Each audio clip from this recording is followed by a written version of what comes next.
Hello and welcome to Saturday Morning Cartoons, the weekly podcast that revisits, reviews, and ridicules some of the world's weirdest animated series. Coming to you from the Watchtower, I'll be your host, Dave Trumbore. Joining me at the Metro Tower, my co-host, Sean Paul Ellis. How's it going tonight, Sean? David. I'm doing well. How about yourself? Doing good, man. Glad to be back. It's been a while. Yeah. How are you feeling? I'm better now. Thank you guys for covering very much, and thanks Mel and Jamal for stepping in and making you not have to talk by yourself for an hour about cartoons. So I appreciate that, guys. That would be a weird podcast. Yeah, who knows? It could be the next big thing. But no, I'm glad to be back. I'm glad to be finishing up this month strong with a very special episode from a great series and another one that we're going to kind of tie in to an upcoming movie, which, to be honest with you, and we can get into this later on, I don't think these live action movies are ever going to hold up the way that the animated specials and cartoons have been. Like, just watching this one again, just like, holy shit, man, this stuff is really good. Like, these guys had it down solid, and I don't know if a movie, even if it's not this go round, I don't know if a movie can ever be this good. The amazing thing, and this just continues the praise train, is I just started watching season 2 of Young Justice. Oh, okay. And there are even tie-ins there, which is incredible. To the movie, to or me. tie-ins back to like this? Tie-ins to the show that we watched. Oh, okay. For tonight. Yeah. Well, why don't you tell the folks out there what show we did watch tonight, so we don't have to string them along anymore. Right. We watched Justice League Unlimited, and we watched. Yeah, I was just gonna say there was a little bit of like confusion too, because I guess there was Justice League originally, and we can get into this in a little bit just for clarification. But yeah, so Justice League Unlimited, and then we'll let you guys know which episodes we actually watched, just to be more specific. But yeah, as you were saying. Right, and we watched the 2 episodes that are actually at the very, very end of the series. Yeah. So this was, again, unbeknownst to us. Again, we were looking at IMDb to see exactly what the highest ranked episode was going to be. Right. And at this time, they recommended that we watch Destroyer, which, wow, it's a great Static X song.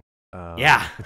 But other than that, I didn't know what to expect with this one, because it's just kind of such a, like, not a generic title, but a one-word title. Like, really, it could be anything. Right. And honestly, in like a Justice League episode, you could have a destroyer in each and every villain. Every villain is a destroyer in worlds in some way. So this could have been anything. Well, especially for this one, and I know you're going to take us through the history, and I'll cover the synopsis of this specific one, and some of these things might be a little redundant, but it just kind of drive home the fact that, like, this isn't just a show about a couple of villains and a couple of heroes, or like one hero and a villain of the week. There are so many characters in each episode, but also throughout the entire series, that for me, not having revisited this in a while, it was really tough to just be like, who is on screen right now and where did these people come from? Because it's just constant. It's a constant parade, and it's great. It's just taxing of the mind and memory. I definitely had to look up a lot of different character bios. Yeah. Some of them I was proud of myself. I was pretty spot on. A couple of them I really had never heard of before in my entire life. Yeah, there were some where I was just like, oh, that guy. And I was just like, where the hell? I kind of like had an aside with myself, like, where the hell did you pull that from? Because you haven't read that or watched a cartoon in like 10 years. Oh, God. Yeah, so what's the history behind Justice League Unlimited, the specific version? So Justice League Unlimited is an American animated television series that was produced by Warner Brothers Animation and aired on Cartoon Network, featuring a wide array of superheroes from the DC comic universe and specifically based on the Justice League superhero team. It is a direct sequel to the previous Justice League animated series.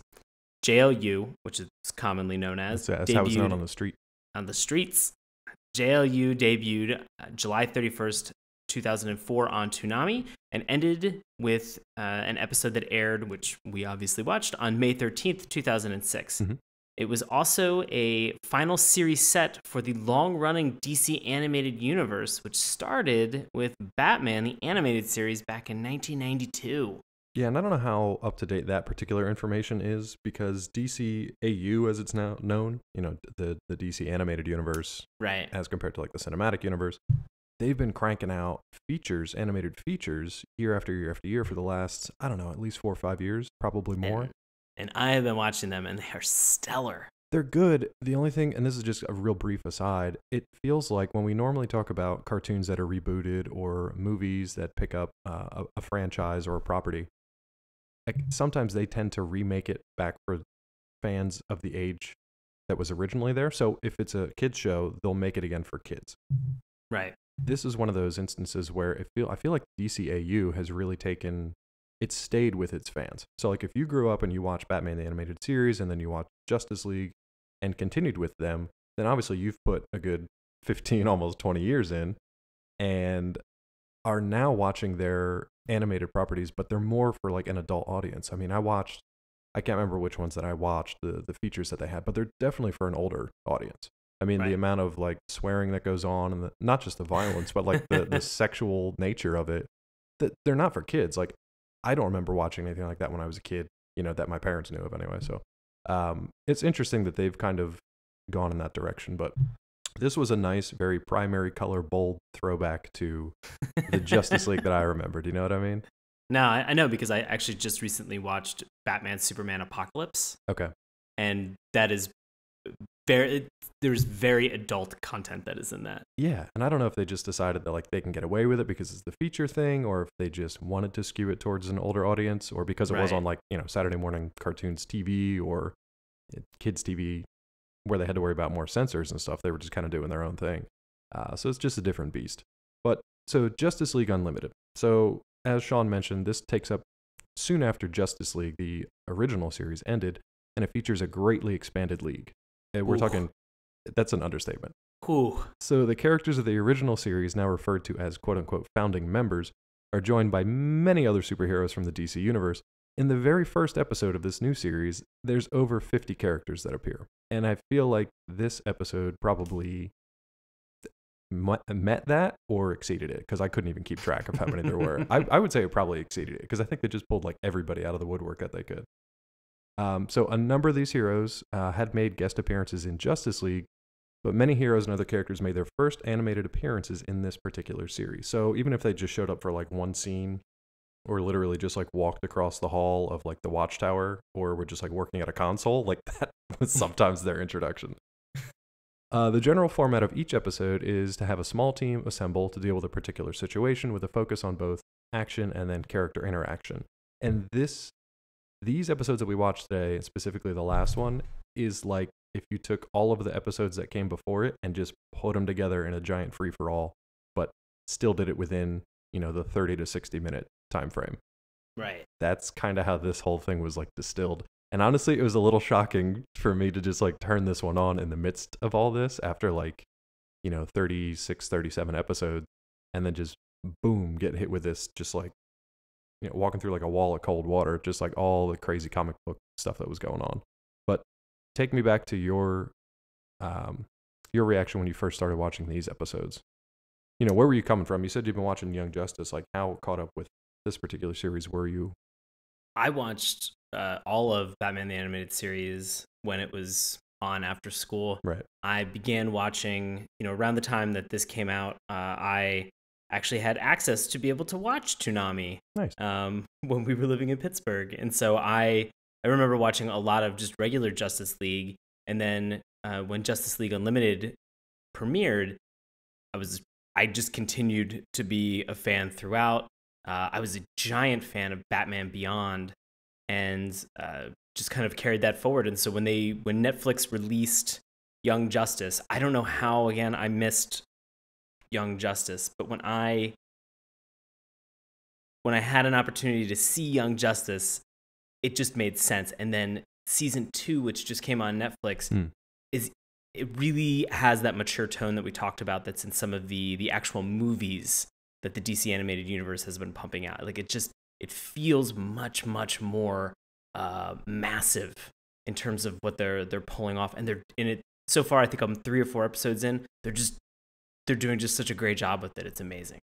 That's cool. I mean, I don't think I ever watched Young Justice, actually. I actually ended up going the other direction. I watched Teen Titans for a while before it was Teen Titans Go. Right. And I really enjoyed that series. I tried watching that Teen Titans Go, and that's just not for me. That's more kind of like a bubblegum kind of younger kid, zany, almost Looney Tunes style. But no, I never did watch Young Justice. I definitely watched Justice League.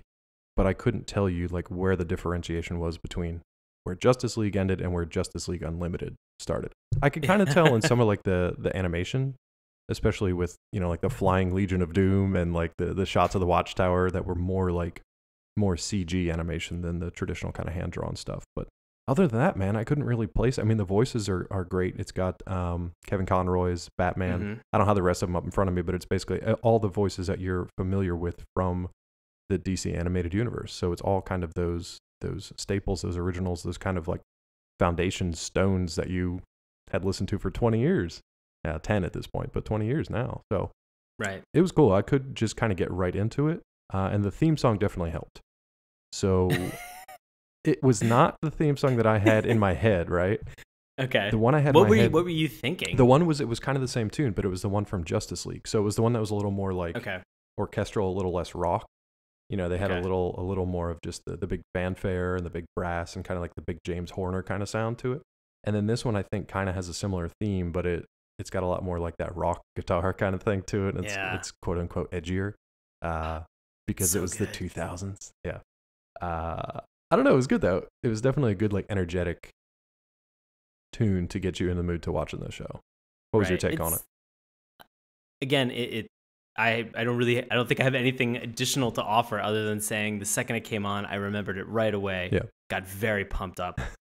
I love just, you know, it's quick, it's to the point. You see the heroes, you recognize a bunch of them, a couple that you don't. Right. But at the same time, that's what a lot of Justice League Unlimited was sort of, you know, acting as a way to be able to introduce you to some of these lesser known characters that were in the league and sort of see a little bit about their stories. Yeah, the funniest thing is that you see way more heroes and villains in every single episode than you ever do of just like general humanity. Like there's almost like no humans just wandering around waiting to be saved. It's all this like super high level crazy threats that like only a team of the most powerful superheroes can take on every single episode. And these episodes, which we're going to talk about in a second, are like the culmination of that. The kind of the climax of that. I think it was a perfect way for this particular series to kind of end, because you know, you get in the Dragon Ball Z problem or any kind of like anime problem where you have like, it just doesn't stop. I know, it never stops, and you get to the point where you're like, well, okay, they blew up this planet, so now we have to hold like a tournament in space on a different planet, and then it's like systems become threatened, and then like the universe is threatened, and you can only escalate so far. So for things like this, while you still have to keep grounded characters like Batman and a lot of the other characters that come in and out of this thing, you do have that leeway to really open it up for these big bad villains that, as we get to see, really only Superman is capable of taking on in spectacular fashion. So you ready to dig into tonight's episodes? Yeah, let's get into these guys. Cool. How much time do you want to spend on Alive, which is the first part of the 2-part finale for Justice League Unlimited? It does set up a lot of what happens in the second episode, the closer, and there's some interesting things I think we should probably talk about, but it's not really a need to know. Sean before this was just like, dude, I'll just tell you what happens and like we can just move on. I was like, no, I'm gonna fucking watch it because I want to know. No. But you easily could have just been like, okay, here is 30 seconds, what happens, and it would have wrapped it all up. No, I mean, it's definitely great to watch it. I definitely don't want to take that away from you. Yeah.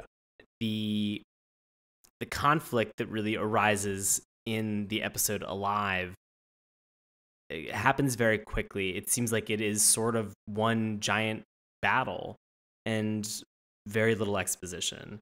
But that's also pretty much a way that you could sum up Destroyer as well. Both of these episodes we have some things, we have a quick nugget of things that are happening, and then we are going to have a lot of fight sequences because we have 50 different characters that we need to pair with people, right, and a lot of fists to be thrown. Well, see, now what I really liked about Alive is that 99% of it focused on the villains and the Legion of Doom.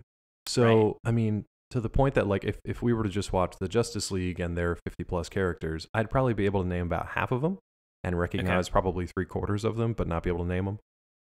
With Legion of Doom, I was just like, you could have just drawn these people on the spot, and I would have been like, yeah, totally a character. I would have no idea because there were so many just like random looking characters that they look like they came out of nowhere. Like I wasn't as familiar with them because you don't spend that much time in the comics and the cartoons of really getting to know the villains. They show up for an episode, they get beat, and they get tossed. Right. So it was interesting to see them all kind of temporarily working together and then fighting against each other for the majority of the episode. It was fun. I just didn't know what the hell was going on.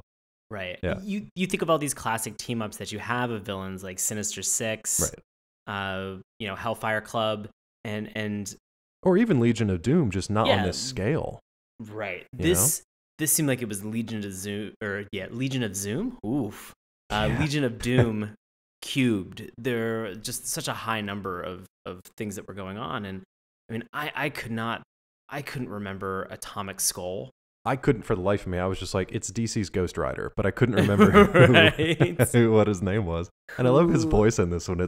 He's so like polite, and just like well spoken. He's like, "Excuse me, Lex," but he's like this huge dude with a green glowing skull. Some weird choices, but they have fun with it. That's another thing I like about DC Animated Universe. They do have a lot of fun with it. Like Toyman gets a lot of cool scenes, and he's kind of like he's basically like a ventriloquist dummy walking around, and he's creepy as all fuck, but. He gets some cool scenes. Yeah. Like Killer Frost. I mean, honestly, you could just go down the list of pretty much every major DC villain and then a lot of minor ones, and you'd probably tick off a lot of the ones that were in this show. Well, it seems like the big conflict that we had that was in this was between Gorilla Grodd, right, who had been captured by Lex Luthor, and Luthor was on the quest to be able to find some parts or some pieces, some cosmic dust that was left of Brainiac in order to reassemble him and then fuse with him again, because one of the bigger storylines that they've had in this has been nanotechnology taking hold of Lex Luthor and him Luthor and Brainiac combining together, and they, I know we mentioned Dragon Ball Z, but they kind of end up looking sort of like a Dragon Ball Z character. They do. They just did a little fusion dance, and right, and then they bought the earrings, and it's his quest, again at unrelenting power, and he wants to effectively be a god. He feels that fusing with Brainiac again will allow him to become a god. And the interesting thing here again is that he had that once, so it's now like kind of an addiction. Like he knows it exists. He knows what he's capable of when he has it, and he can't take that step back, especially considering like not only all the Viper nests that surround him, but in order to take on the Justice League as well. So there's this cool, it's interesting to watch Justice League and how they operate as a team. Obviously there's some de facto leaders, and different leaders lead different teams on different episodes, but they function as a team. With the Legion of Doom, it's everything just whatever Luthor says goes. And if you don't like it, like our friend Goldface. Goldface. What a name for a character. That was one that I was just like, you could have just... Goldface. Yeah, I got a Goldface. You could have just drawn him on the spot, and I would have been like, yeah, that's fine. Probably a thing. God. Goldface. I really want to say Lex is a terrible leader. Absolutely. But he is incredible as far as supervillainy goes.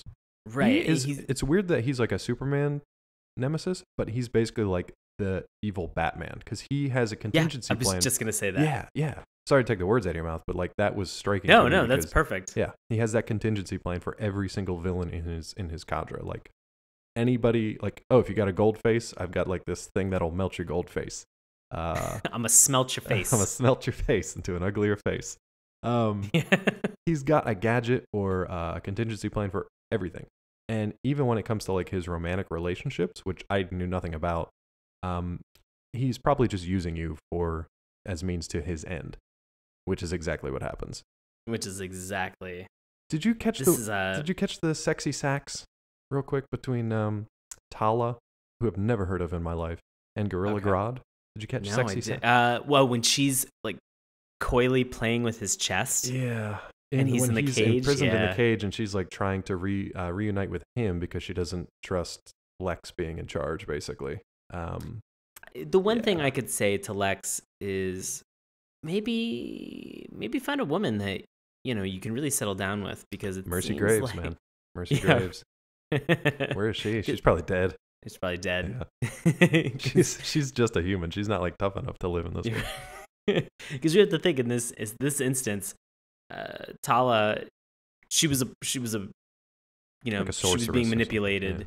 To do exactly what he wanted, whether she knew it or not. And so the fact that she ends up letting Grodd out to lead or spearhead this small revolt against Luthor, really just sort of creates this insane bit on the ship that they're on, this crazy calamity where you have 30 different supervillains who are all fighting each other. And again, like Dave had mentioned, I have no idea who some of these were, and some of them got crazy amounts of screen time, which was extremely enjoyable because they have to give them that screen time because you have no idea what's going on in this moment. It's just constant too. It's just flashes of color.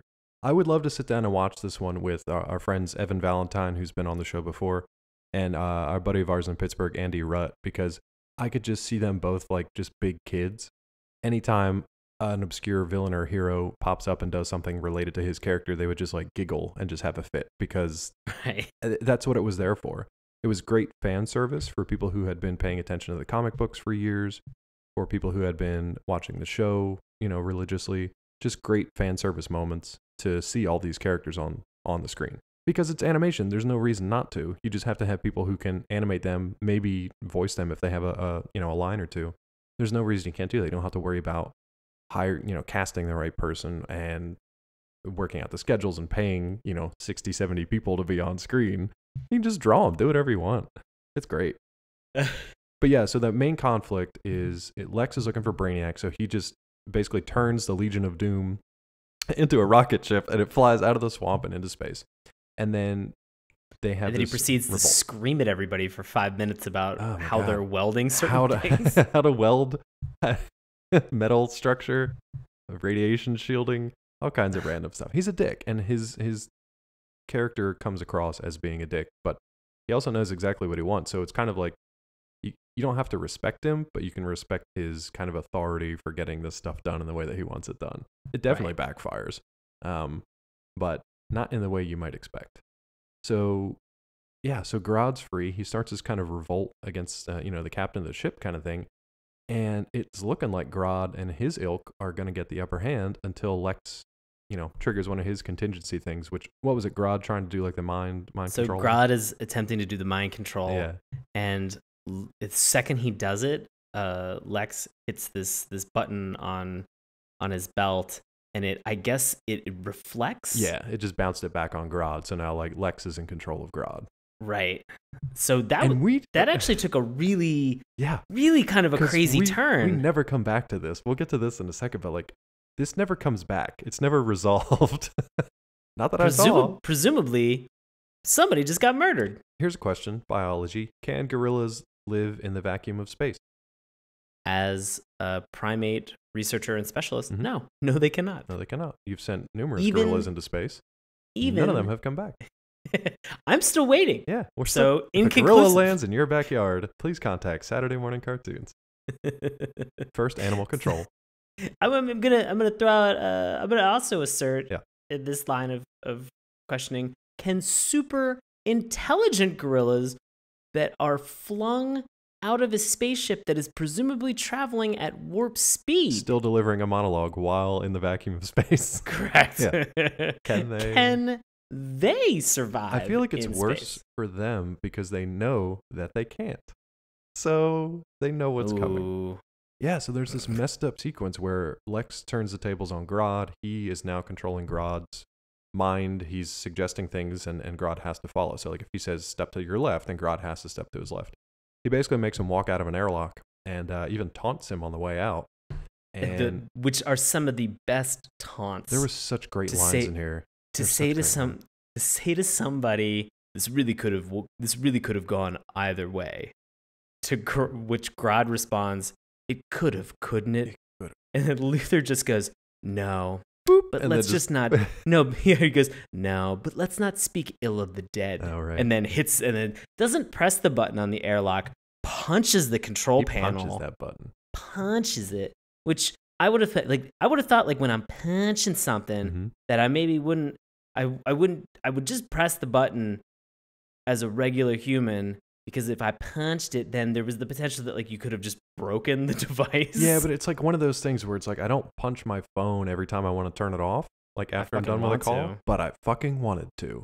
So it's like the old-fashioned receivers that you can slam down and not hurt, because these things are made out of like, pre-21st century steel, so you're not going to hurt it. But it was just that satisfying clunk on the receiver, right? You don't get that anymore. You just push a touchscreen button, and it's no wonder people are pent up with rage. You do like the smartphone shake, where like you hold it in your hand and you're just squeeze its carbon fiber shell, and it doesn't budge an inch. Oh, this fucking Gorilla Glass! I know, right? It survives space. Yeah, so Gorilla Grodd's straight up dead. He calls Lex Luthor like some kind of pink hole human or something weird. Yeah. That was strange for me. I was like, I don't want to think about his pink hole. Yeah, right. Sick burn. Gorilla Grodd sucked out into space. I thought we were going to see him like clinging to the outside of the ship and like getting his way back in, doing gorilla stuff. No. Nope. He's gone. He's super dead. For multiple reasons, not just because vacuum of space, but because eventually, once Luthor regains control and through the use of his like lover, who he basically like executes as a sacrifice because she's kind of channeling this weird mystic energy, whatever. He's trying to revive Brainiac, but who does he revive instead? Not Brainiac. It is Darkseid. Darkseid. I didn't know he was dead, to be honest with you. At this point, I was just like, "Oh, it's Darkseid," and everybody's like, he shouldn't be here." I mean, truthfully, you know, if you watch some of the later. I know that we mentioned about the movies that they have, but they have one called Apocalypse.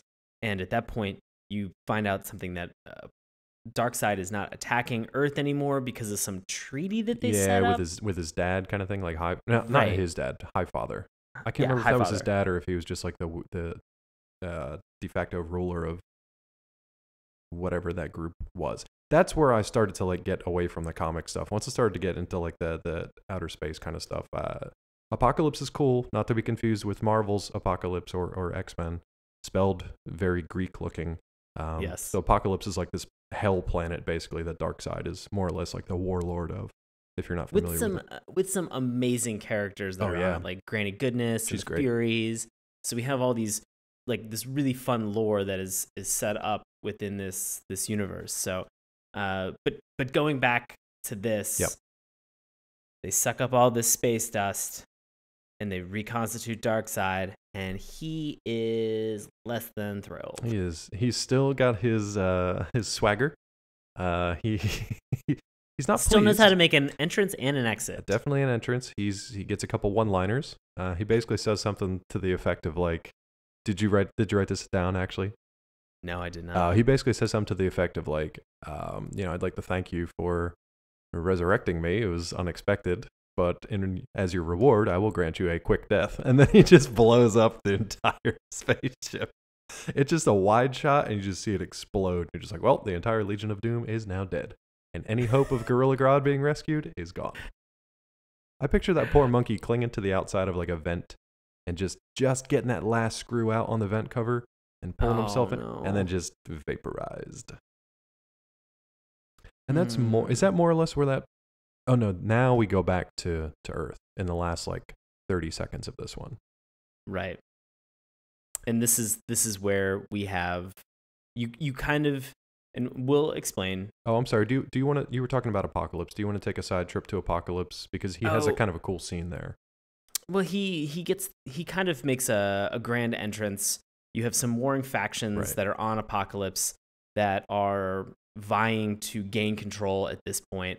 Apocalypse, as this battle has just begun, crashes down in the middle of it. Yeah, Darkseid just like... Darkseid is just like, no. He doesn't even say a word. He just like steps up in the middle of this battlefield, and literally everybody on the field stops, and they just like bow to the ground. Bow down. I was like, that's pretty badass. Wow. That's pretty badass. And then he's like, let's stop this fighting. And they're like, great, we thought you were gone. He's like, I was close. And then you quickly have this moment where it cut. I mean, was there anything else that happened on Apocalypse that was... He kind of sets up, he's like, in the next episode, we will take the battle to Earth so I can finally destroy Superman. And then somebody, one of his lieutenants or whatever, says, like, won't that screw up the arrangement with Highfather? And in I forget where they are, where their headquarters is. In something. And he's like, where do you think we're headed next? And they... Right. New Genesis. New Genesis. Oh, right. So they never showed that, though, right? They just went straight to Earth. So he's saying Earth and then New Genesis. Right. Oh, okay. All right. Order of operations for domination. Right. Earth. Get resurrected. New Genesis. Killing Highfather. Got it. Nailed it. So, but first and foremost, we're going to take care of this super guy. We're going to take care of this Superman. This S guy hanging around. This S bro. So that's a great way to reintroduce Darkseid. Show him in the middle of this hellscape planet where there's two incredibly powerful warring factions. He shows up and that instantly shuts everything down. You have to respect a leader of basically Nightmare Planet that is powerful enough to just like make all the Nightmare people calm the fuck down. I love that about him, that he's just like, it's almost like I wouldn't mind terribly if he was here because at least we would know what to expect. Death, torture, and fire. Yeah, right. So at this point, Darkseid's coming. Justice League doesn't know this yet. This is the one time in this episode that we actually see the Justice League. So they're kind of just like hanging out back on Earth. And the Justice League, as you're about to say, they're gonna get a little bit of warning, but from an unexpected messenger. Unexpected guests. They basically like somebody rings the doorbell more or less, and they open it, and it's just Luthor and like the entire Legion of Doom standing there, and he's like, "We have a problem," and it's just like, wait a minute. So then now we can get into the series finale, which is Destroyer. Right. And this one basically opens up with explaining how all these idiots survive getting blown up in the vacuum of space. Because I don't know if we were crystal clear on this point. When Darkseid decides to go back to Apocalypse, he explodes the ship that all of the Legion of Doom is in. So again, if you thought that Gorilla Grodd was, if there was any semblance of those little simian paws holding on, like, no more. He might have been, but he is not anymore. Because I guess it was Sinestro first. They kind of put him in his little yellow bubble. Yeah. And basically protected them all from the explosion and transported them sort of through space, but not Grodd, apparently. Which this might be one of my favorite parts about this show, is that something will happen and you will think to yourself, oh, those people are all dead. Yeah. And then the immediate next episode begins with the exposition of how they survive. How these people are still alive. Actually, that takes me back to a second question in the previous episode. So, because we have this schism between Lex's people and Grodd's people, there's a moment where Lex wins, and he's looking at all his captors of the rebels, and he's like, give me one good reason why I should let any of you live. And who steps forward? Killer Frost. And what does she do? She just freezes all of Grodd's minions. Yeah. Just with one wave of her arm, she just icicles everybody. So she had been zero care. She had been against Lex, aligned with Grodd, and then steps forward and just ices all these bitches, and is just like, and he looks at her and he's like, Killer Frost, you've got potential. And then I don't know if we see them ever again or not. I don't remember who was in that group, so I don't remember if they survived to arrive on Earth or if she literally just like murdered about 12 of those villains. I mean, I'm gonna assume that. Yeah, I'm gonna assume murder. I don't think you see all of them. Yeah, I don't think so. Which explains why they would thin the herd out a little bit once they get back to Earth. But right. Well, we should mention, and this is something that's going to be very, very important as we begin to talk about Destroyer, that we have neglected to talk about in Alive. No, what's up? There is a character that appears seemingly only Lex Luthor can view, named Metron. Yes. And at first I wasn't sure if he was like one of the time cop kind of things or what he was. You're not really sure exactly what's going on or what his deal is. He's one of many characters in a floating throne in space. That seems to be like a very popular motif. Yeah. So he shows up and makes a plea, I'll say, to Luthor as in the moments before he is collecting all this space dust to reassemble Brainiac, and he said kind of a foreboding warning, just saying, seriously, maybe reconsider your actions on this because it's not going to go the way that you want. And cool. Right, and so they existed in that moment in the time between seconds. Luthor makes his choice and says, no, I'm doing this. Yeah. And then cut back to present day. He's basically like, all right, are you done? Do you say everything you have to say? Because I'm just going to keep going. And that's how long did you rehearse this little speech in front of the mirror before you came to talk to Lex Luthor? You had all these ticks between seconds. That's the best you got. Yeah, really. But yeah, Sean brings up a good point because this Metron character does play a significant role in the end of this episode, Destroyer. But yeah, so again, back to how the Legion of Doom, minus Grodd, potentially minus all the people that were frozen by Killer Frost, they survive because Sinestro puts them in a bubble, and then there's like a friendly nearby resident of New Genesis. Was he just like a guy from New Genesis that had powers, or was he an actual like hero, named hero? They're called Light Ray, or it was Light Ray. Was that his actual name, or is he like almost like a Green Lantern kind of thing? I'm presumably he is an actual human. I think he's a new god. Oh, okay. So I think he's one of the new gods. I think created them, but I just assumed he was some sort of like space cop that was in that vicinity, it's just just say what it is, Dave. It's a redheaded guy that shows up that offers them help, and they shoot him immediately in the back. Straight shoot him in the back. Straight shoot him in the back. Gratefully, straight shoot him in the back, and then somehow they just get back to Earth. So whatever, it doesn't matter. They're like, we're not going to spend a whole lot of time in this exposition because we got a lot of crazy shit coming, and it's pretty much as soon as they show up that. So Lex shows up, tells him what happened, and he is still obsessed with the idea that Darkseid took the potential of Lex reuniting with Brainiac off the table. So he's like, Darkseid destroyed Brainiac, I want to get my revenge. And Superman and everybody else are like, hold on, Darkseid's alive and he's coming here? Like, maybe we should worry about that. And while we're worrying about that, let's put all you crazy villains in the prison. Yeah. So like Superman, Wonder Woman are like, put them in the prison. And Batman actually, surprisingly, has a different idea. He says to everybody, we're going to need as many bodies as we can throw at this, because if we have all of these invaders who are showing up now, we need some way to be able to handle all of this. And the interesting thing was it was only Darkseid's army. It wasn't like his lieutenants. It was all just parademons. So there were no named, which is strange. I don't know if they were mustering for like...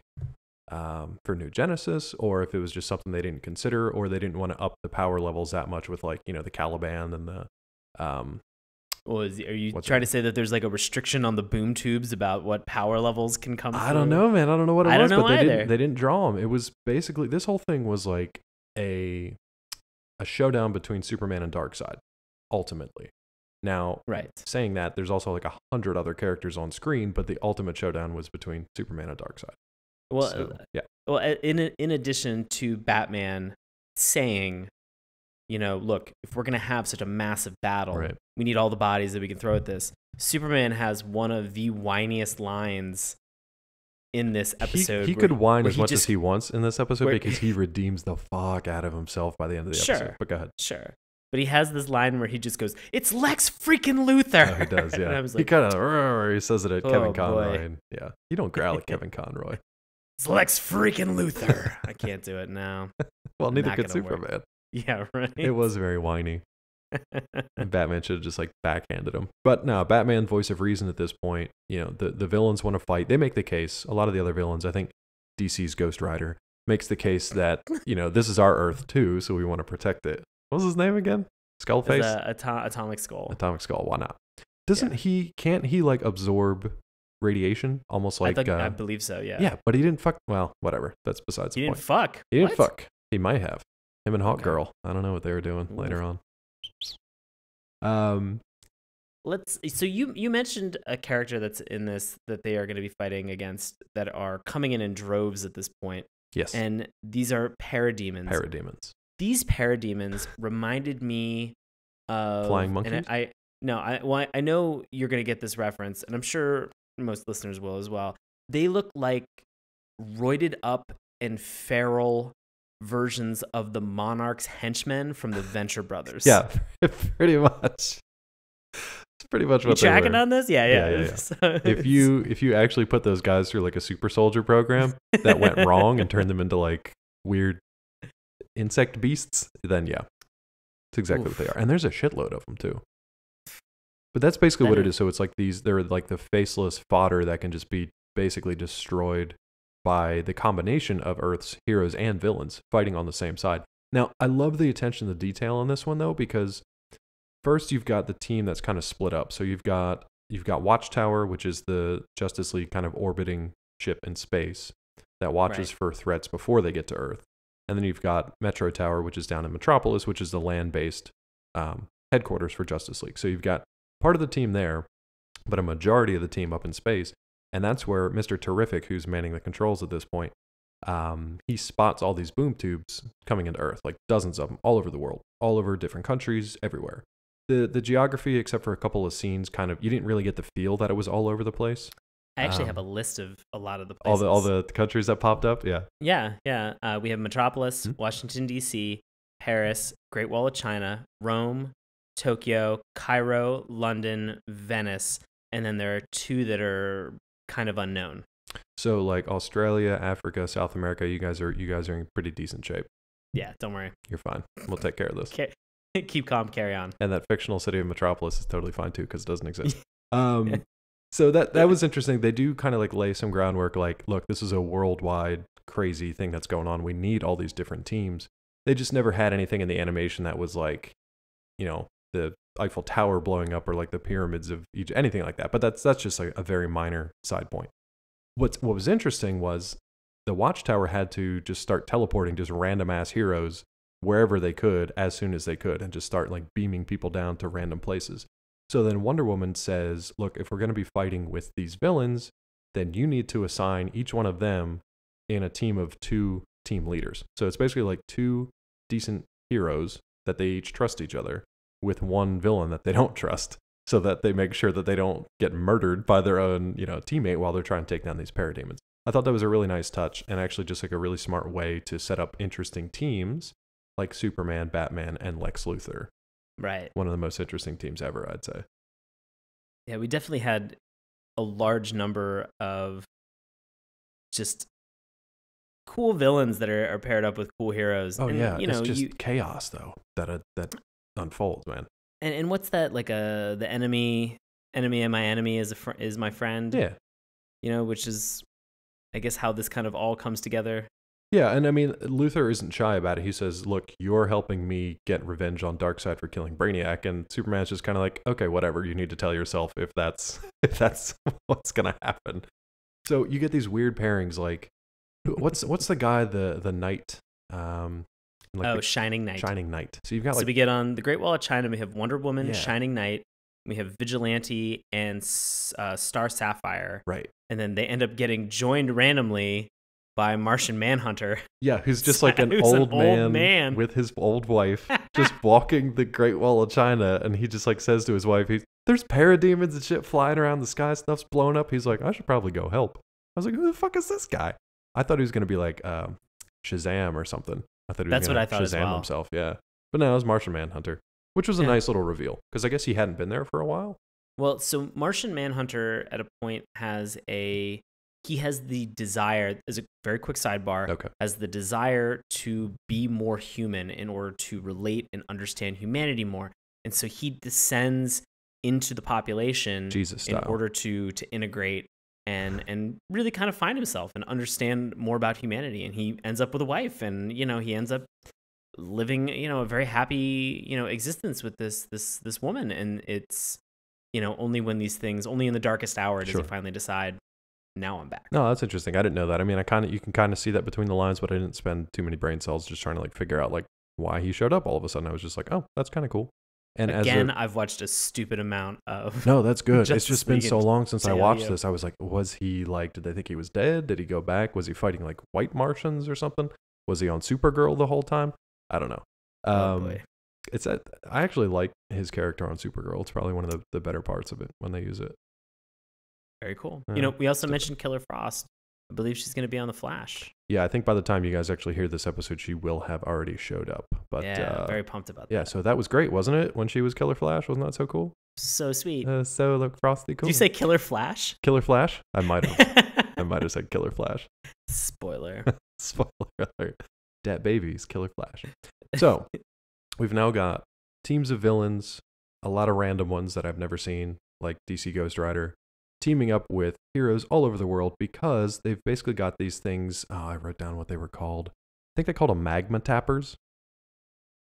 Right? Are we there yet? I believe so. They were they were at the point where they realized that they are trying to create apocalypse on Earth. Yeah, so they've got these like giant drilling machines that their design was really strange, but they're basically like the things you saw in Man of Steel.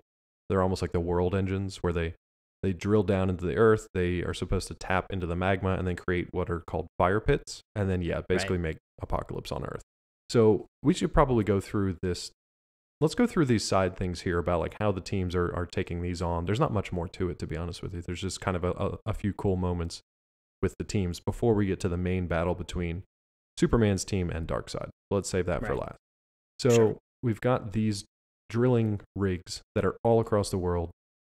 Different teams of heroes are taking them down. I remember one specifically with Hawkgirl, Atomic Skull, and then some guy that was like DC His Captain name is America. Commander Steel. Yeah, DC Captain America is what I'm going to call him. Which that was one of the more. I know we've talked a lot in this episode about tone and the tone that kind of continues forward in the DC animated universe.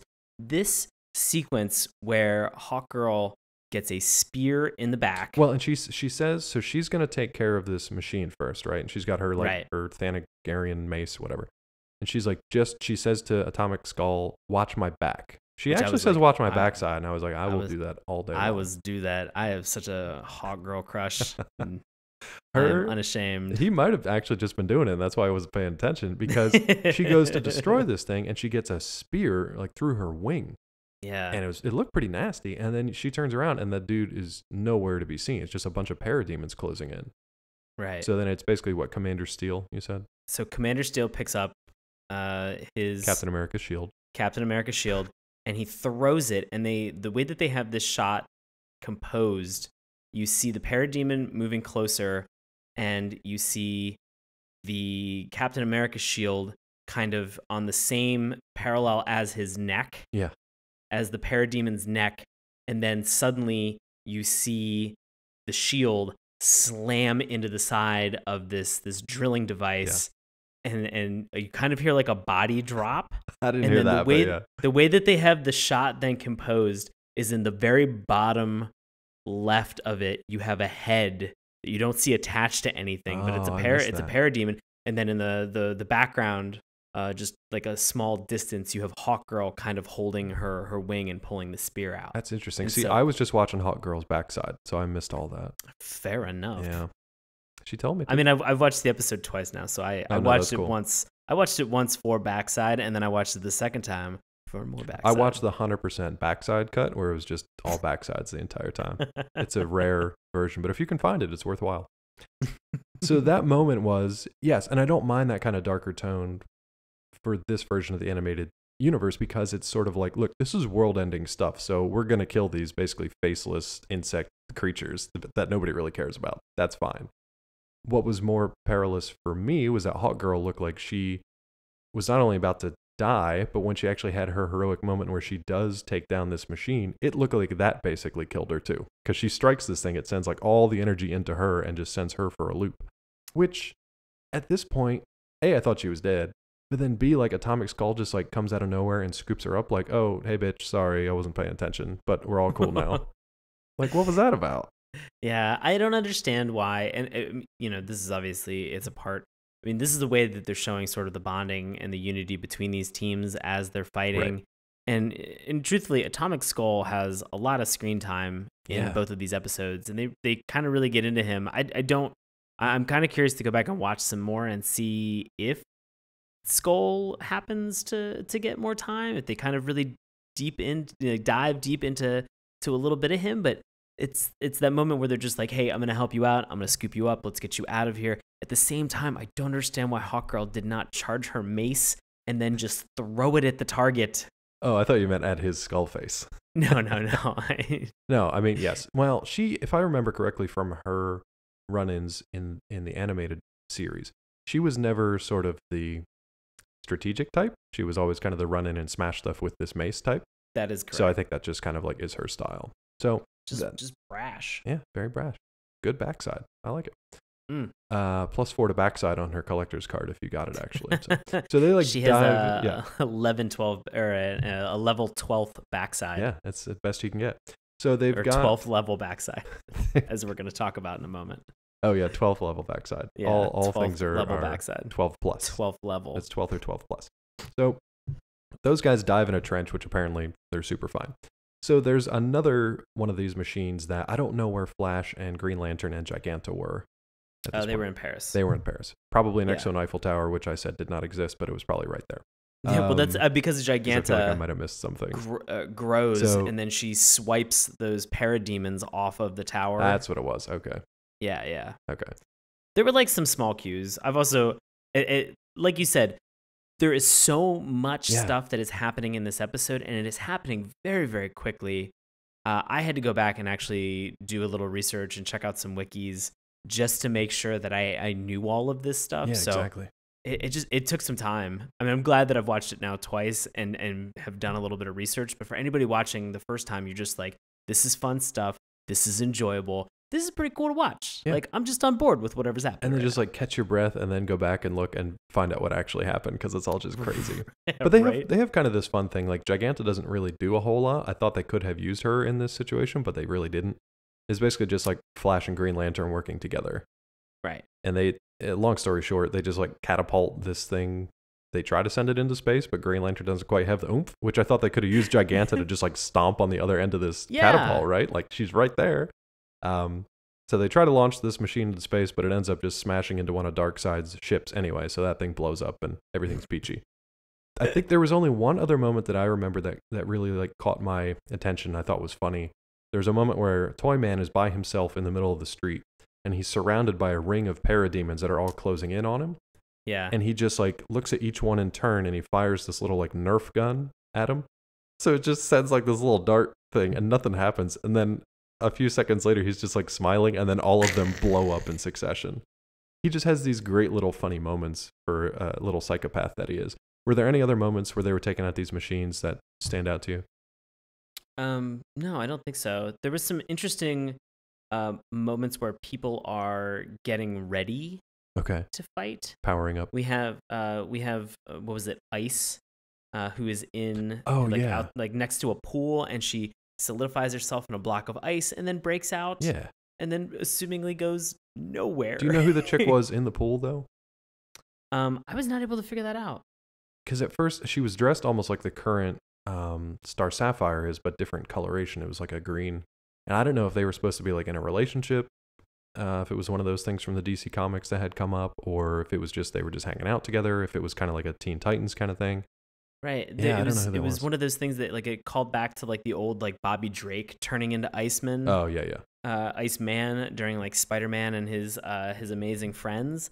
And so that was awesome to watch. That's cool. But I thought it was maybe Starfire, but again, it was like a woman in a pool who just lights herself on fire. Yeah, she was like, oh, it was like green fire, and then they both were teleported out. So yeah, they had neat moments like that. I can't remember anybody else. I do remember Wonder Woman having a couple like super heroic scenes where she's just taking on like full platoons of these things all by herself in her bracelets, basically. Like, she's got the Shining Knight there, who's fine, I guess. But there was one other moment that was a little bit weird during one of the fights where suddenly they introduce a character that is wearing a like a mask over his face. Okay.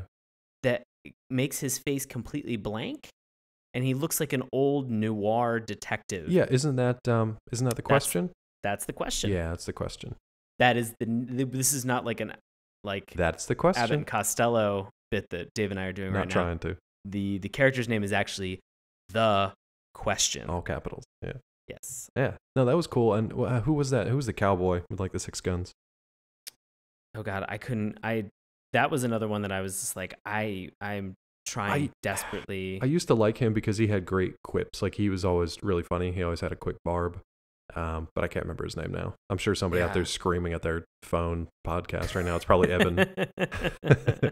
But they're doing the move that we talked about. They're doing it. They're crushing their phone, throwing it into space. But the main thing to keep in mind here is like there's pretty much every hero and every villain that's left is fighting all these parademons across the world. Meanwhile, the main battle that's taking place is between Darkseid and Superman. And Superman even says, once he gets wind that all these guys are coming to occupy Earth, he says, where's Darkseid's ship? Because that's where I want to be. Right. So he's heading right into battle. And he's basically taking Batman and Luthor with him, which was interesting in the way it kind of panned out. Truthfully, if I'm going to bring 2 other people into battle, probably going to pick those two. Yeah, it's really not a bad... One with a vendetta and one who's the world's greatest detective. Yeah. Oh, I'm sorry. Let's just put it this way. The two people who always have contingency plans for every situation, hell yeah, I'm going to bring them into battle. Absolutely. They're the perfect strategists. The only thing that I would think if I was Superman, like, should I bring my two greatest assets into battle where they can just be instantly murdered? I don't know. I don't know if that crossed his mind. So if you're not familiar with Darkseid, he's got a lot of crazy tech that basically verges on magic because it's so far advanced from us. So his main mode of attack is these things called Omega beams. And they kind of look like laser beams that shoot out of his eyes, except they don't follow a straight path. They can zigzag, chase people around. They can kind of go on infinitely until they hit their guaranteed target. And that non-linear path is what makes them so threatening, because if you're the recipient, you are going to watch them kind of almost slowly come towards you in a zigzag pattern, getting closer and closer. And that's menacing. That's Jason Voorhees style menacing, where the threat, you know that the threat is coming for you, but the threat is like, I'll get there. You're gonna die. Yeah. Don't worry on about my it. Clock though, buddy. I'm in no hurry. Yeah. Actually, I remember an earlier episode, probably in Justice League, when Superman squared off against Darkseid before. He hadn't seen the Omega beams before, so he kind of dodged the laser beams, and then they like go past him, kind of like make a U-turn, and come back and hit him square in the back. Do you remember that? No. I'm either. I'll have to go back. I'm definitely not making it up. I just can't remember if it was from the cartoon or if it was from like a comic. But he basically like dodges them. They just zoop, zoop, zoop, zigzag around, which is like the first time you see that, you're just like, what the fuck? Like, things can't do that. And then hits him square in the back. So in this instance, well, before we even get into the Batman stuff, like, what was your take on Superman during this early fight, man? Because it wasn't looking real good. I really thought the Earth was boned. Yeah, it didn't look good. That was my impression. Was we are now all hail Darkseid. Super boned. Yeah, we are super boned. This is not going to go well for Earth. No, and it starts with Darkseid basically showing up. He has some great lines that I wish I would have written down, but he basically says, like, I'm here to reduce the Earth to cinder and exterminate every life form on this planet, but first I will make sure that you are still, like, coherent enough to watch it happen, and then I'll kill you. He has some great lines. And he also says, like, I'm stronger than I ever was before. And he's like, and you barely held your own last time. And Superman's trying to show a little bit of bravado, but then he gets beat the fuck down with the globe on top of the Daily Planet, which I thought was great, hysterical. How many people died in the Daily Planet building, do you think? Also, yeah, I understand that you are a newspaper, and I understand the need for you to report on what's happening. Yep. But you have a boom tube that just opened up and let an apocalyptian invader hold residence above your newspaper. I would maybe telework that day, is what I'm saying. Yeah. I would maybe telework get a new job. outside of that city. I'd get the hell out of Metropolis. Definitely don't just be kicking back in that one office chair like my dude was doing. He's just sitting there reading the damn paper, like, while shit's happening 20 feet above his head. Well, he's super dead. There is a battle, and there are people shooting each other, and there are parademons flying around, and Luthor is brandished 2 guns. Batman's throwing explosives.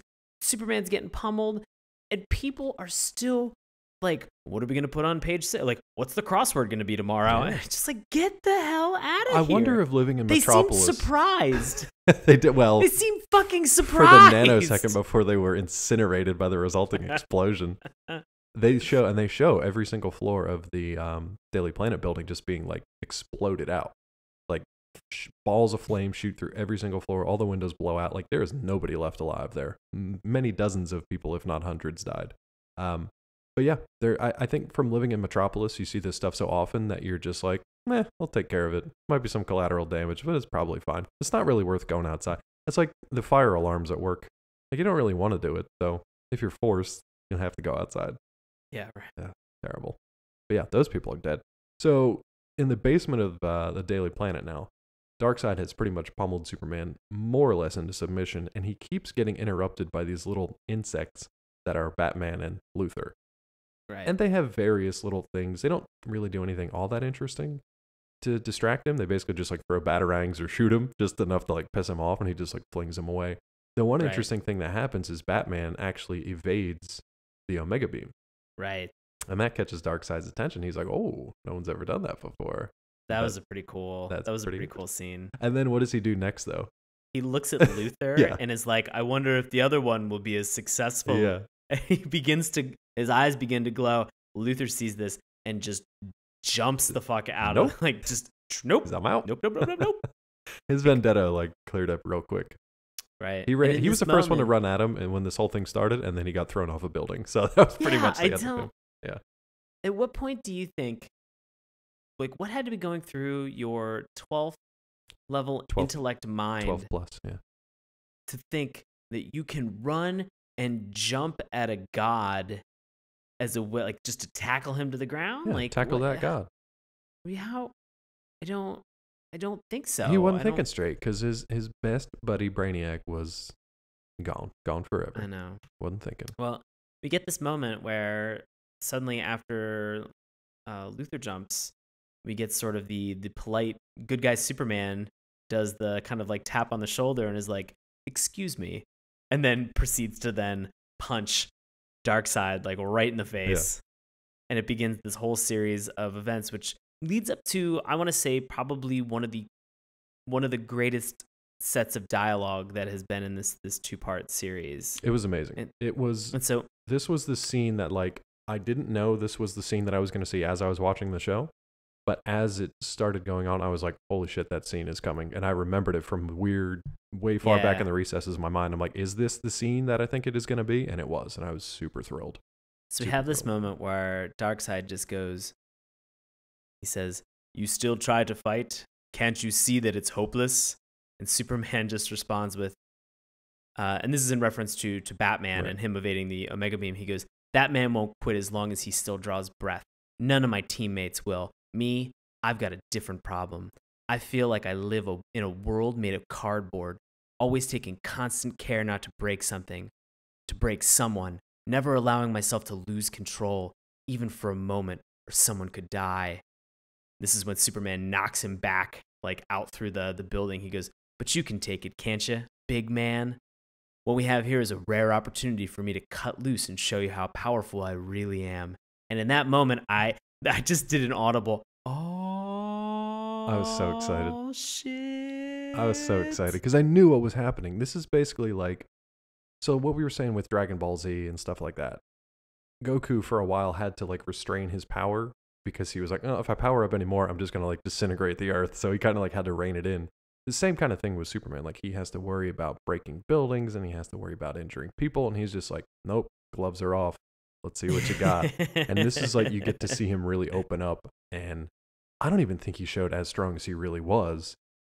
But the fact that he just felt like he was still pulling punches. Yeah, but the fact that like he's been getting the shit beat out of him by Darkseid for the whole episode. And now he just hits him literally twice and sends Darkseid through multiple miles of cityscape at this point. I was hopeful in this moment. Mm-hmm. I was extremely hopeful. And then the next series of events happens. Do I get to do Darkseid's line? Yeah, because you got to do Superman's line?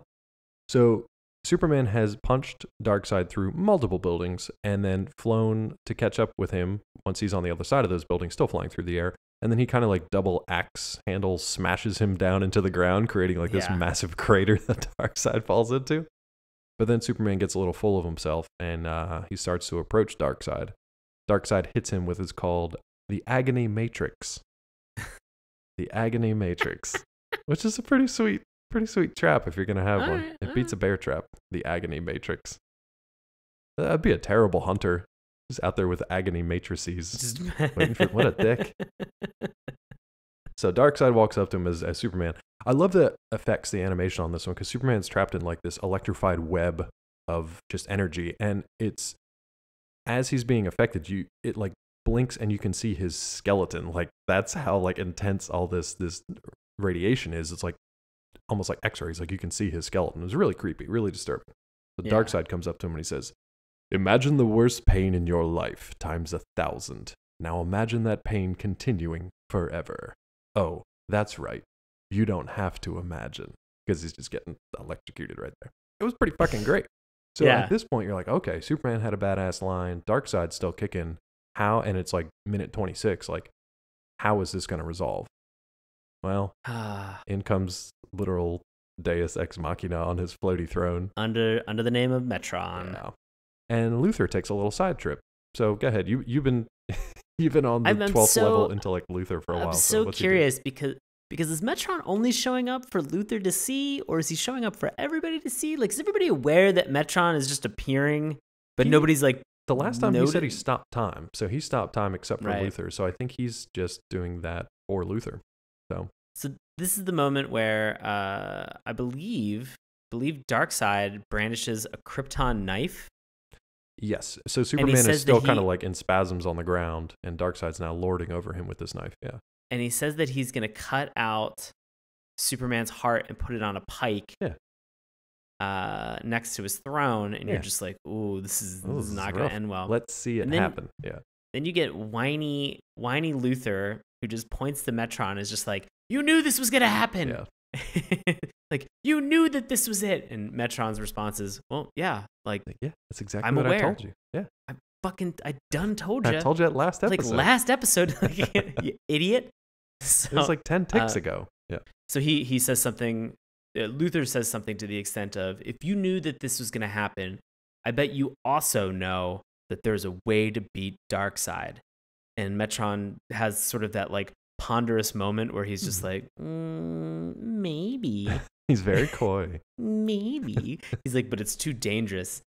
He's just like, and so Luthor's just like, no, take me. I want this. And in this moment, you realize that there's something in this that is stronger than justice, than the personification of justice is Superman. Mm-hmm. There is something that is stronger than justice in this moment, which is just pure vengeance, pure hate and vengeance for what is happening. Because this moment, Metron transports Luthor into space, in his little space bubble, into a place that he says he will not go.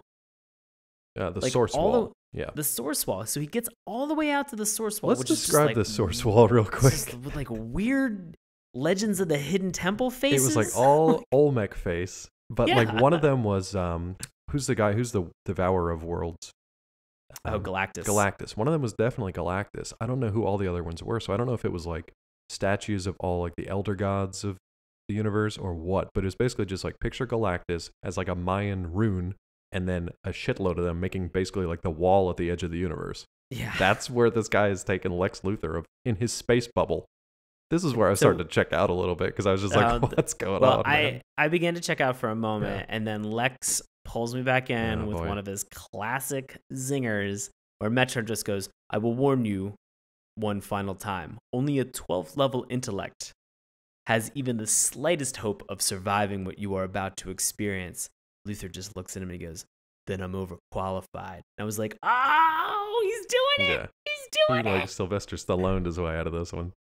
So then he jumps into Olmec's eye. So he essentially says, I'm the smartest man alive, and then jumps out of a space bubble in the middle of space into a dead god's eye in a wall. Again, if I've learned anything from this month, from the cartoons that we've watched, referencing Static Shock, which actually Phil Lamar does some voice work in this and did some voice work in Static Shock. And so if I've learned anything about time travel and understanding time, it's just don't think about it too much, Dave, because otherwise your head will explode because it doesn't make any sense to begin with. I learned that lesson from time travel expert Melanie Harker. So that's right. Yeah. So we go through this whole thing where suddenly Lex is experiencing sort of what looks like the torture scene from A Clockwork Orange, or just LSD probably. Yeah, just a barrage of colors and patterns and flashes. And then suddenly, what happens, Dave? He just kind of shows up back on Earth. Well, he blinks out there. You don't see what's happening. We cut back to Darkseid standing over Superman with his kryptonite knife. And then Luthor shows up, like dressed to the nines, checking his cufflinks, looking real fine. And just kind of like walks up to Darkseid and says like, hey buddy, what's going on? Yeah, because in response to the carving his heart out and putting it on a pike in his throne room, he just goes, as much as I'd enjoy seeing that, first, you got some business with me. Yeah. You're like, what? That's pretty badass. I thought, because he referenced a power suit. He was like, I left my power suit. I thought we were going to see like a new power suit or something, but no. I thought so too. No. But we don't. We see something. And this is fun too, because you realize in that moment earlier in the episode where Luthor jumps at Darkseid and he's angry and he's just like, I will beat you. And he goes, probability is very slim, and then shoots him off that building. Yeah. This is a moment where suddenly Darkseid's just like, you dare challenge me? We're like, dude, we've been challenging you for the last like half an hour. Yeah. You know, you dare challenge me? You've been challenged. Insanity. And he goes, no, I'm not here to challenge you, Darkseid. I've got something you want. Yeah. And he pulls out the anti-life equation, which because was way over my head. Let's be honest. This episode needed one more fucking thing. One more crazy name thing. The anti-life equation, which essentially is a sparkly ball of floating like pixie dust in your hand. Like a weird swirly pixie dust thing that he brought back from space, I guess. It's evidently an equation that is so powerful that it will give whoever has it, it gives them it's the equation to dominate all life. And Darkseid believes that it'll give him ultimate power over the universe. Interesting. But we don't ever see that realized. All we see is this swirling dust storm that builds up around those two as they're kind of like almost like shaking hands. They're basically both touching the anti-life equation at the same time. Yeah. It was sort of like when a couple gets married and they kind of hold hands like in front of the altar. It was exactly like that. And then a tornado springs up around them and they both just disappear in a giant explosion. Just like every wedding I've ever been to. Yeah, exactly. I was going to say, just like traditional American weddings. So Batman is essentially like helping Superman up out of this crater to try to get away. There was a little bit of continuity error or something here where the explosion looks like it took out all of Metropolis, yet not only are Batman and Superman totally fine about 10 feet away, but like all of Metropolis is still standing. To the point that like even the newscaster is like, oh, hey, Darkseid, we took care of him. So everybody, see you on the 6 o'clock news. Like everything was fine again. And that's almost it. They disappear. We don't really see what happens. The Justice League members even say like, look, last time you thought he was dead too, but you didn't actually see it, even though you thought you did. Right. So who knows what actually happened to him. So as far as I know, I don't know what happened to him. Right. And in this moment, this is the point where Martian Manhunter says, if he comes back, we'll be ready for him. Yeah, which is great. I mean, that's what you want to hear from your heroes. That's why they're like the eternal watchtower. Basically, they're always going to be up there. Right. I will say at the end of this one, there were some funny things between the remaining villains who are now like leaderless and the superheroes. Yep. So the heroes all kind of say to him like, did they try to make any kind of deal? They're like, hey, you're just going to let us go, right? And they're like, no, we're definitely going to put you in prison because you're all terrible people. And then Batman says something like, we'll give you a 5-minute head start. And they're just like, wait, what? And then Wonder Woman starts counting down, so all the villains just like run and scatter. It's a very silly moment at the end of a very sort of serious episode. And this is where we have the longest montage of a static staircase that's in the background. I like this. I also want to give a shout out to the Flash getting a kiss from Giganta for some reason. I don't know what that was about, but right. Okay. That was hot. Yeah, I'll take it. Get it. Yeah, get in that giant Giganta. So then we see it's like Sean said, it's just a locked shot on a staircase, and pretty much every villain and hero you've seen for the last hour now runs down the staircase in like groups of 3 or 4 and just like runs off camera. So they're just doing like the reverse Rocky and just like running out into the city for some reason. But it's cool because it's the last moment you get to see all these heroes and villains together. And in case you missed them kind of like throughout the episodes, here's another chance to finally see them. So you can see them run. It's kind of cool. There are people, because I have a list of pretty much everybody who is in this final scene running down the Metro Tower. Dude, the one that is killing me is like the weird guy that looks like a bizarro freakazoid. Oh, Creeper. Creeper. It's been driving me nuts. It's the Creeper. Yeah. That's it. Everything else I don't care. I just wanted to know the Creeper because I couldn't remember his name. Yeah, because that's what my superhero name would probably be. The Creeper? I hope so. Fingers crossed. I'd be like the mailman or something, so not good. You just get so many, because like looking back through this, I don't remember. I'm presumably the character that we called into question earlier when we mentioned Ice turning herself into the block of ice. I'm looking through the list that I have right now, and there was a superhero that is on this list that presumably came down, and her name is Fire. Oh, okay. So maybe like this an may Ice have and been Fire. Fire and Ice. They probably formed like a soul group in the 70s, and we're looking for like 2 other elements maybe to tag along. Yeah, there you go. Yeah. Rosemary and Sage. Yes, that's exactly what it was. Fire and Ice and Rosemary and Sage, one of the greatest mashup bands of all time.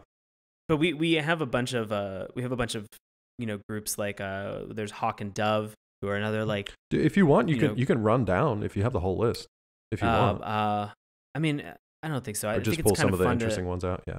Yeah, I mean, I think it's fun to kind of watch and see all of them as they're coming down because, like you said, like you're gonna see certain characters and then think to yourself like, oh crap, who is that one? Right. And it's gonna get you excited again, and you're gonna talk to a friend and they might know it's the Creeper, and then you're gonna get pumped about it. So and trade cards. Plus, there's also if you just look online, there is, and you just search this episode, the entire list of all the people who come up there, as well as also all the references for who the writer and the creator was. Oh, that's really cool. Also come up as well. That's so nice. it's a very fun list. We can post this on the site too, Yeah, so that that's a good idea. People could take a look and see all the funness that kind of comes in this. And with all that, what I have to say is that the final moment to close this out. So we've seen like 100 heroes and villains run down the Metro Tower steps. The final 3 to close this out are the DC's Holy Trinity. So it's Batman, Superman, and Wonder Woman. And they have kind of these sort of lame lines at the end. Like once Batman says, I'll give you a 5-minute head start, Superman jokes that Batman's getting soft in his old age. So Batman says, don't you have a tall building to go leap? And then Wonder Woman, who no one's paid any attention to, just says, and the adventure continues. And everybody runs away from her. The end. Yeah. Well, I mean, I think it's nice that they referenced at least the Fleischer cartoons of Superman from like the 1940s with the tall building stuff. And like the original, yeah. The faster than a speeding bullet, more all of the components of Superman. I want to say all the iconic they're memorable, ones. Yeah. but they sort of get a little bit lost. Well, I mean, faster than a speeding bullet when you're talking like Darkseid and boom tubes and omega beams and anti-life equations. It's kind of like, oh, okay, you're faster than a speeding bullet. I mean, not to mention we all know that the Flash is faster. One of the oldest comics I have is I want to say 1967. It is The World's Fastest Man, and it's just there's no bad guys. It's just a race between Superman and the Flash. Superman, I think, gets Superman gets amnesia or something, and they both somehow wake up in like a Flash costume or something weird, and they don't know who's who. So they decide to have a foot race to see. It makes zero sense, but it was fun. It was a fun comic. Superman and Flash. So we are at the end of this, not only episode, but the end of this series. Yeah, which is kind of sad. And I really like now's probably a good time to say like, look, Batman vs Superman: Dawn of Justice is coming up soon. Probably about a month, a little less than a month. A little more than a month. Once you guys hear this, and there are signs that Darkseid might be coming at some point in the future. There are obviously Justice League movies that are coming out. I can't see them ever topping this, though, because there's no way that they're ever going to be able to have that kind of crazy amount of heroes on screen at one time. It's just not physically possible within the next 10 years that they have set up for this movie universe. You know what I mean? Yeah. He just can't do it. First of all, people would be like, who the fuck are these people? Like, who's that weird guy with a giant broadsword and wearing like medieval armor walking around? It'd be cool as Easter eggs, but it's going to be a long time coming before they ever get to this point of the Justice League. So that being said, I don't know what they're going to do if and when Darkseid shows up. Yeah. I also think, to further extend the idea of all of these fun superheroes, because we've had, there's a lot that are credited in here, and then there are a lot that are uncredited as well. Oh, okay. We're going to talk about it because Dave reviews it every week, but the Flash and the Arrow on CW do just an incredible job of bringing all of these characters, on the small screen. Yeah, every week. That to me is, maybe it's not a sign of a good show, but I just love the idea that these shows are paying attention to all of the history of these comic book series, and then they're including them in the show for people like us who, when you see them, like kind of like snap your fingers and have that like hands shaking above the head moment where you're like, damn it, who is it? It's the Creeper, Dave. Oh, Creeper. Yes. So we're doing a new thing on the site, or at least I'm trying to, where we're basically looking ahead at what's coming up on the shows for that week. And now you've basically got like every day has another superhero show for the most part. Oh, you know, you've got Arrow, Flash, Supergirl, Legends of Tomorrow. And you've got something for every day of the week pretty much. So it's getting hard to keep track of like who the villains of the week are going to be. Like this week, as we're recording this, the Black Mercy just showed up on Supergirl. So I did a little write-up on the Black Mercy today, which is a whole nother crazy thing that we could get into someday. But it's basically like this parasitic plant. That's all I'll say because it's a long story. Right. Then, you know, you've got Killer Frost and Deathstorm showing up on The Flash. And then Legends of Tomorrow will eventually have possibly the Justice Society of America and Jonah Hex and all kinds of crazy stuff. And it's so much fun. And we're finally at the point where people like, these are the producers and the showrunners for the CW shows and CBS shows. Andrew Kreisberg, Mark Guggenheim, and Greg Berlanti. They're a little older than us, but they grew up with the comics like Jeff Johns did, and now he happens to write for DC, but he grew up with them, and now they're the people making the decisions that get to put them on TV. So it's cool. You just have fans making shows for more fans. And it's a really cool time to be watching TV and to be a fan. Exactly. Yeah. And I think Justice League Unlimited is like a great testament to the previous wave of fandom. It kind of like ushered in this new era of animated and live action entertainment that we all get. I think it's great. And if you're not interested in live entertainment, you can always check out Young Justice, because that is animated and it is full of great backsides. Bananas great. Bananas great. It is so good. It really, really is a fantastic cartoon. Hey, you know what else is good? This one recommendation from Justice League Unlimited that we have here. You mind if I take a crack at this one? Yeah, please. It's called I Can't Believe It, and it's from Bombo918 from United States. This is back in 2008, so it's somebody that was probably catching up with us after the fact.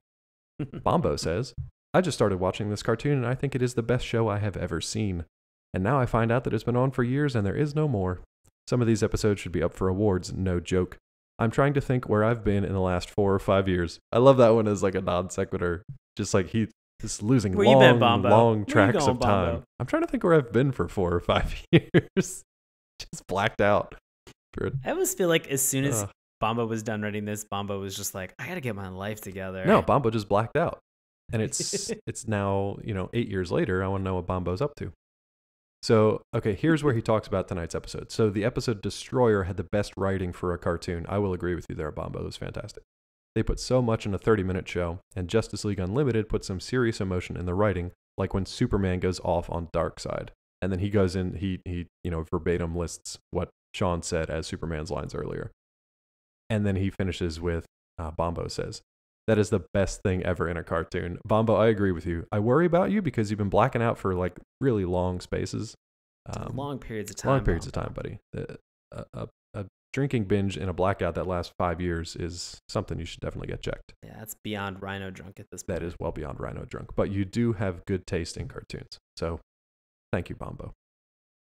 Do you recommend this one to people out there, Sean? Absolutely. Definitely check this out. It's on Netflix, so you have zero reason to not watch this.